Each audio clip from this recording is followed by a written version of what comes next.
ჩვენი დღევანდელი ლექციის საგანია თარგმანი და ადაპტაციები.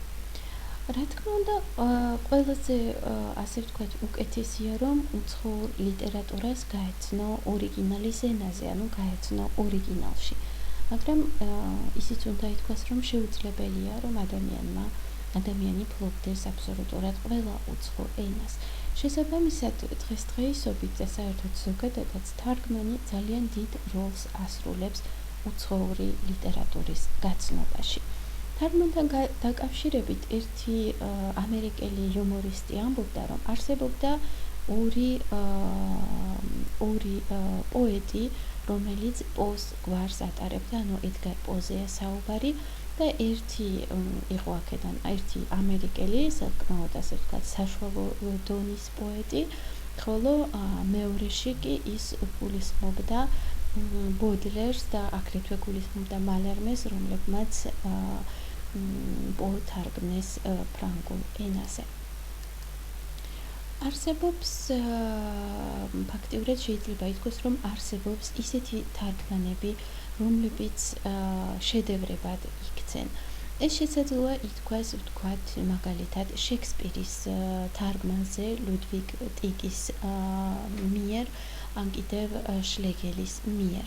აგრეთვე ეს შეიძლება ითქვას ამიოსა და კურიეს მიერ, დაფნისი და ქლოეს თარგმანზე, გალანის მიერ 1001 ღამის ვერსიაზე.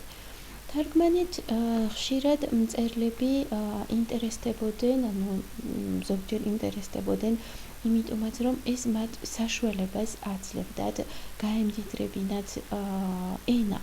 Ну, მაგალითად, მალერბი, როდესაც ეს შეიძლება ითქვას, მაგალითად, მალერბის თარგმანზე, როცა ის თარგმნის წიტლივს, ან კიდევ სენექს, შეიძლება ითქვას ლა ბრუიერზე, როდესაც ის თარგმნის თეოფრასს და ასე შემდეგ. საუკუნეების მანძილზე გაჩნდა აგრეთვე, ანუ არსებობენ აგრეთვე ისეთი თარგმანებიც, რომლებიც მიმღები ლიტერატურისთვის, ანუ რეცეპტორი ლიტერატურისთვის, ანუ იმ ლიტერატურისთვის, რომელ ენაზეც ხდებოდა ამ თარგმანის შესრულება, ეს თარგმანები იქცენ ფაქტიურად გამამდიდრებელ წყაროდ. კლოდელი თარგმნის და ფრანგული აზროვნებისთვის ადაპტაციას ახდენს ესქილესი. შეიძლება აგრეთვე ითქვას ჟიდის თარგმანზე, როდესაც ის თარგმნის შექსპირს, ვალერი ლარბო ძალიან დიდ დროს უთმობს ჯოისის და სამუელ ბატლერის თარგმანს. თუმცა ამავე დროს ისიც უნდა ითქვას, რომ დიდი მწერალი ყოველთვის კარგი მთარგმნელი არ არის. მაგალითად, შტეფან გეორგეს მიერ ბოდლერის ბოროტების ყვავილების თარგმანი წარმოადგენს უფრო მეტად გეორგესეულ ნაწარმოებს, ვიდრე ბოდლერისეულს.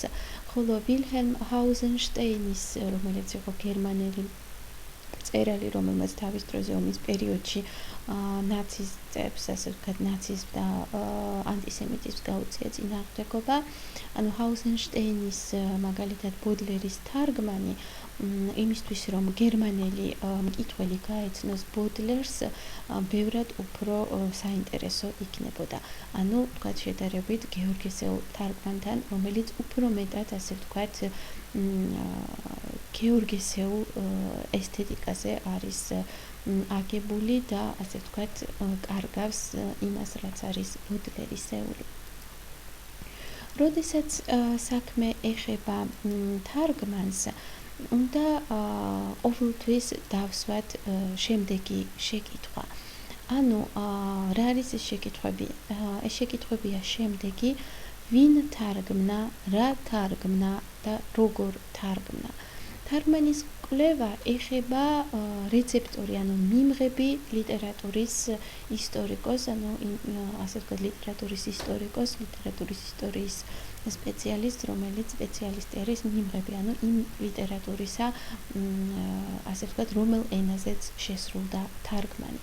აუცილებელია მთარგმნელის აგრეთვე ვინაობის დადგენა, რადგან ამით ხშირად ვახდენთ ტექსტის არჩევითობის, ასე ვთქვათ, არჩევითობას, ანუ თუ რატომ შეჩერდა ავტორი ამ ტექსტზე, ამით ვადგენთ აგრეთვე თარგმანის ღირებულებასაც და თარგმანის ორიენტაციას.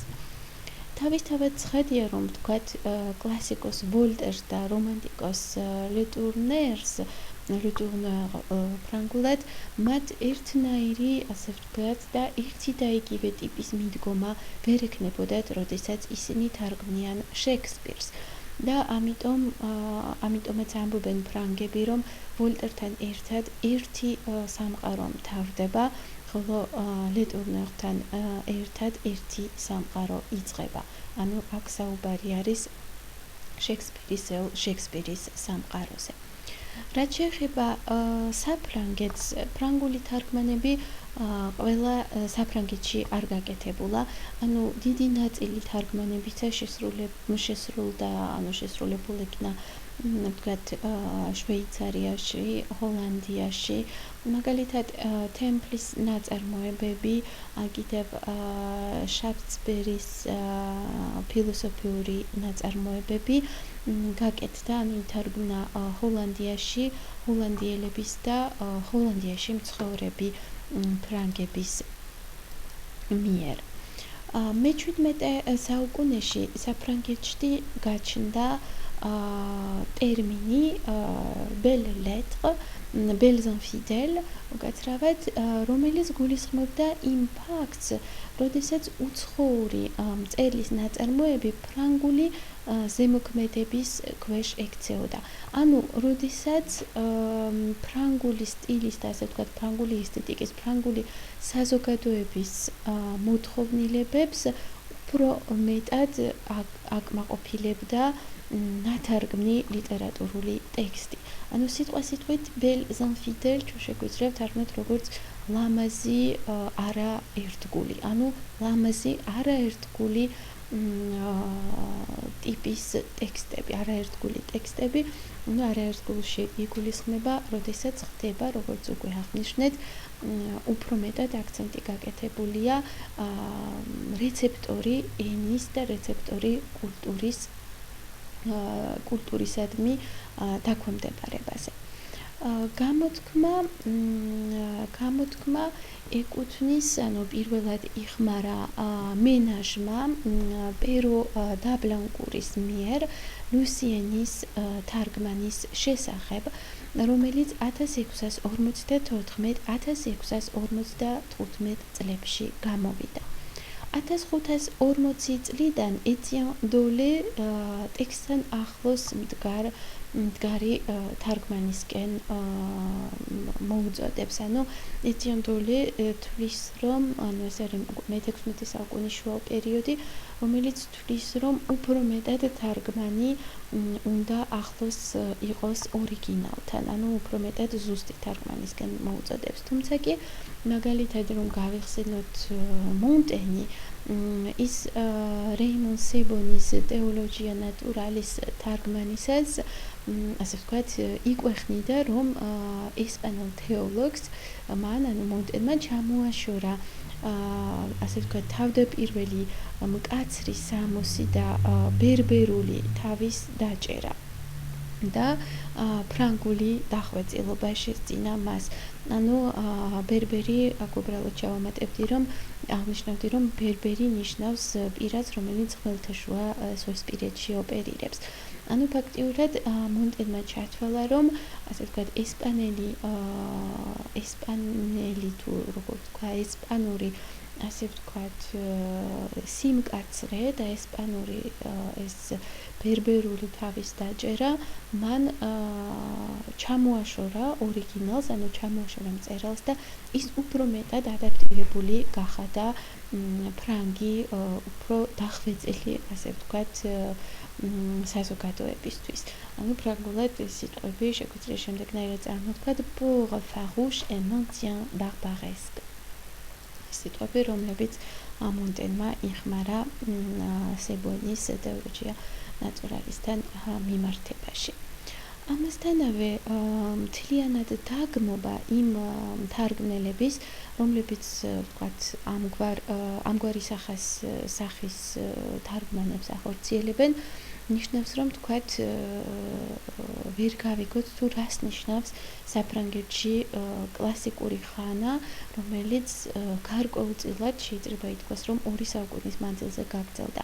ანუ, ასე ვთქვათ, აი ამ ტიპის თარგმანების გაგებისთვის აუცილებელი არის ფრანგული, ასე ვთქვათ, კლასიკური ხანის, ასე ვთქვათ, ისტორიულ ჭრილთან მისადაგება.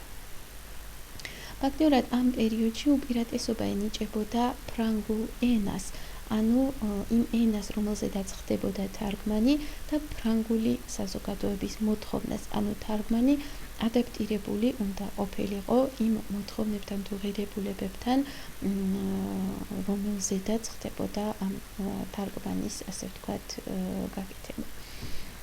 ამჟამად კი აქცენტი გადატანილი არის იმაზე, ვნახავთ ახლა ჩვენ შემდეგ სლაიდს. ამჟამად აქცენტი გადატანილი არის იმაზე, თუ რა არის ორიგინალში ეგზოტიკური და ორიგინალური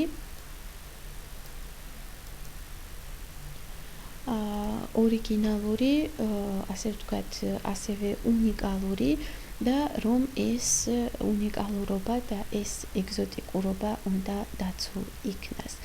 ამჟამად დასაშვები არის ზოგჯერ ისიც, რომ მთარგმნელმა შეიძლება, ასე ვთქვათ, დავუშვათ, რომ მთარგმნელმა ენის კანონები დაარღვიოს, თუ ამას მოითხოვს ტექსტში უცხოური სიმდიდრის, ასე ვთქვათ, თუ უნიკალურობის შენარჩუნება. ანუ ეხლა უპირველეს ყოვლისა მაინც აქცენტი კეთდება იმაზე, ასე ვთქვათ, თუ როგორ და რაც შეიძლება უფრო ზუსტად იქნას გადმოცემული ის უნიკალურობა, ის განსხვავებულობა, რასაც წარმოადგენს ორიგინალი. ამასთანავე საინტერესო იქნებოდა იმ ფაქტის შესწავლა, მაგალითად კომპარატივისტი მკვლევარისთვის, როდესაც თარგმანი ხორციელდება არა ორიგინალი ენიდან, არამედ ეს თარგმანი ხორციელდება შუამავალი ენიდან. ანუ რატომ ხდება ეს, რა ფაქტორების და გამო რა ფაქტორების, ასე ვთქვათ, მეშვეობით და რა მიზეზებით. Ну, ვთქვათ, ესეთად შეიძლება ჩაითვალოს მაგალითად საბჭოთა კავშირის პერიოდში, როდესაც რუსული ენა ასრულებდა შუამავალ როლს და ვთქვათ, უცხოური ნაწარმოებების თარგმანი ქართულ ენაზე სრულდებოდა, ხშირად სრულდებოდა რუსული ენიდან. ამის მიზეზი აგრეთვე შეიძლება ზოგჯერ იყოს უმცირესობის ენა, რომლის სპეციალისტიც, ვთქვათ, არ მოიძებნება ქვეყანაში. თუმცა თუ გავითვალისწინებთ კლასიკურ ხანაში ფრანგების გემოვნებას არაზუსტი თარგმანის მიმართ, ანუ იმ თარგმანის მიმართ, რომელიც მეტნაკლებად დაშორებული არის ორიგინალისგან, მაშინ შესაძლოა ისიც გახდეს ნათელი, რომ მესამე მხარე ორიგინალისგან სრულიად დაშორებულ ვერსიას გაეცნობოდა. ანუ მესამე მხარე, ახლა ვნახავთ ჩვენ რას გულისხმობთ მესამე მხარეში. ედვარდ იუნგის, რომელიც არის ინგლისელი პოეტი, Night Thoughts, ანუ ღამის ფიქრები, თუ თარგმნით ქართულად, წარმოადგენს ანგლიკანელი პოეტის შემოქმედებას, რომელსაც სურს, რომ დაგმოს, ასე ვთქვათ, განდგომილნი და ისინი ეკლესიის წიაღში დააბრუნოს. ნაწარმოები შედგება, საინტერესოა, რომ შედგება 9 ღამისგან. პიერ ლეტურნერი, რომელიც უკვე ვახსენეთ და რომელიც ცნობილი ფრანგი ლიტერატორი და მთარგმნელია, თარგმნის ედვარდ იუნგის ამ ღამეებს და თარგმანისას ახდენს ამ ღამეების, ანუ ღამის ფიქრები, სიტყვასიტყვით, მის დაგუცმაცებას, ასე ვთქვათ, აღრევას, რათა ის ამ პერიოდში საფრანგეთში გამეფებული ესთეტიკის, ასე ვთქვათ, ადეკვატური გახადოს. ანუ ფრანგულად ფაქტიურად რეტურნერი, როდესაც ის ახდენს ამ ინგლისელი პოეტის ლექსების თარგმანს, სრულიად ახდენს მის ადაპტაციას საფრანგეთში იმ ეპოქაში გამეფებული საზოგადოების ღირებულებებისადმი. 9 ღამეს ის გადააქცევს ფრანგულ 24 ღამედ. ანუ ხედავთ თუ რამდენად ასე ვთქვათ, ხდება დაშორება ორიგინალისგან, ჩარევა ორიგინალ ტექსტში და თითოეულ ღამეს ლედორნერი შეუსაბამებს თითო სიუჟეტს, ანუ თითო თემას. მაშინ, როდესაც იუნგი ორიგინალში, ანუ თავის ღამის ფიქრებში აერთიანებს თითო ღამეში აერთიანებს რამდენიმე თემას. მაგალითად, შეიძლება იყოს ისე, რომ night thoughts, ვთქვათ, ერთი night thoughts მოიცავდეს სხვადასხვა თემებს, ვთქვათ, სიცოცხლეზე, სიკვდილზე, ვთქვათ, იმაზე უკვდავებაზე. ფრანგი კიდევ მთარგმნელი და ავტორი, ანუ ლედორნერი ახდენს მის ადაპტირებას ფრანგულთან. ანუ ის თითოეულ ღამეს შეუსაბამებს თითოეულ თემატიკას და ფაქტიურად სრულიად, ასე ვთქვათ, დაშორდება ორიგინალს, ანუ კომპოზიციურადაც კი არღვევს ლექსების წყობას. მას მრავალი კრიტიკოსი გამოუჩნდა და ერთ-ერთი მათგანი იყო თვითონ ვოლტერიც კი. თუმცა ისიც უნდა აღნიშნოთ, რომ სწორედ ლედორნერის დამსახურებაა, რომ მან შექსპირის შემოქმედება გააცნო ფრანგებს. ლედორნერის თარგმანზე მუშაობისას იტალიელმა და ესპანელმა ადაპტატორებმა სრულიად, ანუ კიდევ უფრო მეტად შეცვალეს ლექსების ზოგიერთი მონაკვეთი. მაგალითად, იქ სადაც ვთქვათ, პაპი იყო დაცინვით გამოყვანილი, კათოლიციზმის აპოლოგეტად გამოიყვანეს თვითონ თავად ავტორი. ანუ ჩვენ აქ ვხედავთ თუ რამდენად ხდება შემდგომ უკვე შუალედური ენის გავლით, რომელიც ამ შემთხვევაში ფრანგულ ენას წარმოადგენს, უკვე ესპანური და ესპანელი ან კიდევ იტალიელი ადაპტატორების მიერ კიდევ უფრო მეტი დაშორება ორიგინალთან. აქვე უნდა აღნიშნოთ, რომ მაგალითად გალანის 1001 ღამის თარგმანი ხო მთელს ევროპაში გამოყენებული იქნა მთელი ერთი საუკუნის მანძილზე. კიდევ ერთი მაგალითი შეგვიძლია დავასახელოთ, როდესაც ფრანგული ენა წარმოდგენილია როგორც შუამავალი ენა. 1887 წელს ნიცაში მოგზაურობისას ნიცშე სწორედ ფრანგულ თარგმანში გაეცნობა დოსტოევსკის.